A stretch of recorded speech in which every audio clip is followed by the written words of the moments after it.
બોડેલીના હરખલી કોતર વિસ્તારની અવ્યવસ્થા યથાવત તૂટી ગયેલી સંરક્ષણ દિવાલ, ગંદકી અને ખરાબ રસ્તાથી નાગરિકો પરેશાન। છોટાઉદેપુર જિલ્લાના બોડેલી તાલુકાના દિવાન ફળિયામાં આવેલા હરખલી કોતર વિસ્તારમાં ગંદકીના ઢગલા, ખરાબ માર્ગ અને તૂટી ગયેલી સંરક્ષણ દિવાલને કારણે નાગરિકો ભારે હાલાકી અનુભવી રહ્યા છે। ગ્રામજનો જણાવે છે કે લેખિત તથા મૌખિક રજૂઆતો કર્યા છતાં તંત્ર જાણે ઘોર નિંદ્રામાં છે અને અત્યાર સુધી કોઈ સ્થાયી ઉપાય હાથ ધરાયો નથી। 2023માં મુખ્યમંત્રી ભૂપેન્દ્ર પટેલ અને તાજેતરમાં કલેક્ટર દ્વારા સ્થળ નિરીક્ષણ છતાં પણ પરિસ્થિતિ યથાવત છે। હાલમાં સંરક્ષણ દિવાલ તૂટી જવાથી વરસાદી પાણી અને કાદવના કારણે મુશ્કેલીનો વધવા લાગી છે। નાગરિકોએ તાત્કાલિક મરામત, સફાઈ અને માર્ગ સુધારાની માંગ કરી છે તથા ચેતવણી આપી છે કે જો વહેલી તકે પગલાં નહીં લેવાય તો આંદોલનનો માર્ગ અપનાવવામાં આવશે। સાંભળો ઇનાયતભાઈ ખત્રી સ્થાનિક શું કહે છે। આ બોડેલી દિવાન ફળિયું જે છે તે પહેલેથી વર્ષોના જૂના આ પ્રશ્નો છે। એમાં આજ દિન સુધી અલીપુરા, ઢોકલિયા, બોડેલી, અલીખેરવા, ચાચક બધી જગ્યા પરનું જૂનું પાણી બોડેલી ગટરની અંદર આવે છે અને ગટરની અંદર આ દિવાન ફળિયાની અંદર જેનો નિકાલ કરવાનો રસ્તો કોઈ પણ જાતનો અત્યાર સુધી કોઈ પણ પંચાયતે કર્યો નથી કે મામલતદારે બી કર્યો નથી। અને આ 2022-23ની અંદર જ્યારે 24 ઇંચ પાણી પડ્યું તે વખતે બોડેલીમાં બહુ નુકસાન થયું।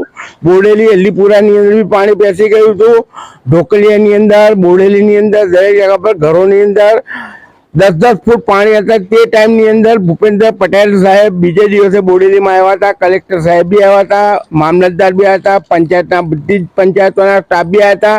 તે લોકો અહીંયા આગળ એમની જાતે ઊભા રહીને આ નાળાની પર આ જે દેખાય છે તે તૂટેલું નાળું છે તેની પર ભૂપેન્દ્ર સાહેબ જાતે ઊભા રહી અને એવું કહીને ગયા હતા કે આવી અહીંયાથી બધું કમ્પ્લીટ કરાવી દો।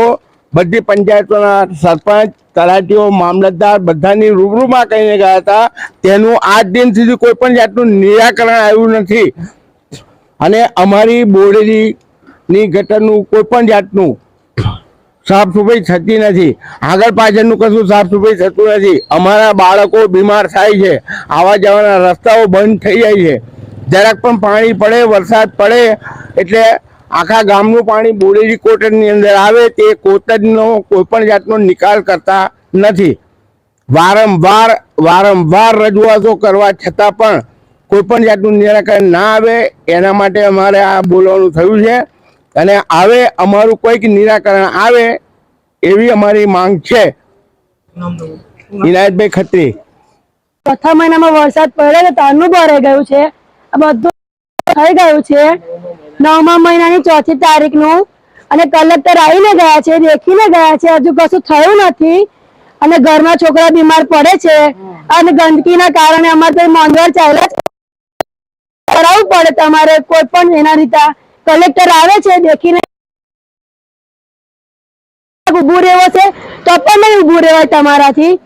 દિવાન ફળિયાની અંદર કોઈ પણ આવે છે પંચાયતમાંથી અલગથી કોતેડી છે, અહીંયાથી ચાલવાનો રસ્તો પણ નહીં, અહીંયા રહે છે તે જુઓ તમે, કશું જ નથી અહીંયાથી એક માણસ પણ નથી છરકી શકાતું। કલેક્ટર આવે છે ને કલેક્ટર આવીને દેખીને જતા રહે છે, કોઈ પંચાયત વાળા જાય છે પણ કોઈ કશું કરતું નથી એટલે અહીંયા અમારે કરાવવું પડે તમારે।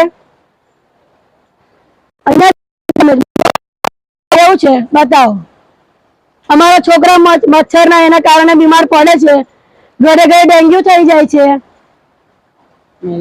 મેલેરિયા થઈ જાય છે, એનું એક્શન લેવું પડે તમારે।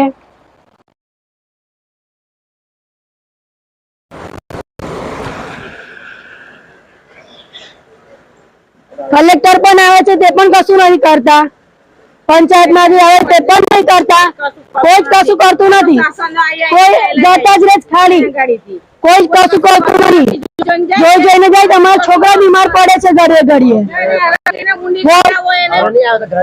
હવે નહીં આવે એગાદાઈ નહીં થાય તો ગાંધીનગર અરજી નાખવામાં આવશે, અહીંયાથી ઓનલાઈન જ અરજી નાખી દઈશું અને વોટ કઈ પણ દિવાન પર એમને મળે નહીં,